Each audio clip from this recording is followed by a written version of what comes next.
అవినీతి అక్రమాలకు కేరాఫ్ గా హైదరాబాద్ క్రికెట్ అసోసియేషన్ ఉంది. ఎప్పుడు హైదరాబాద్ క్రికెట్ అసోసియేషన్ అనేది వివాదాస్పదమైనటువంటి నిర్ణయాలు తీసుకోవడం కానీ అవినీతిలో బట్టబయలవుతున్నటువంటి పరిస్థితి.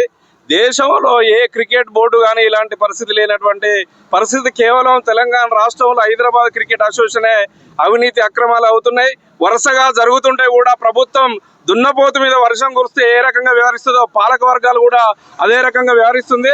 తక్షణమే మంత్రి గారు వాకటి శ్రీహరి గారు మీరు జోక్యం చేసుకొని ఈ అవినీతి అక్రమాలకు పాల్పడినటువంటి బోర్డు సభ్యులతో పాటు ఇక్కడ అధ్యక్షుని కఠినంగా శిక్షించేటట్టు బర్తరాఫ్ చేసేటువంటి విధంగా నిర్ణయాలు తీసుకోవాలని కూడా ఈ సందర్భంగా మేము డిమాండ్ చేస్తున్నాం.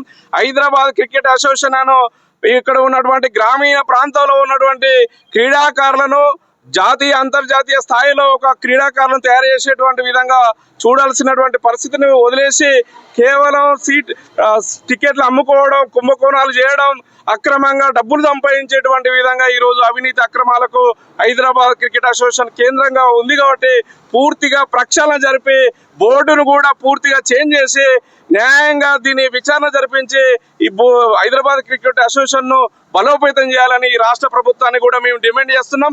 లేకపోతే రేపు భవిష్యత్తులో డివైఎఫ్ఐ విద్యార్థి సంఘాలు, యువజన సంఘాల ఆధ్వర్యంలో మరింత ఉద్యమాన్ని ఉధృతం చేస్తామని కూడా ఈ సందర్భంగా రాష్ట్ర ప్రభుత్వానికి అదేవిధంగా హైదరాబాద్ క్రికెట్ అసోసియేషన్ కూడా మేము హెచ్చరిక జారీ చేస్తున్నాం.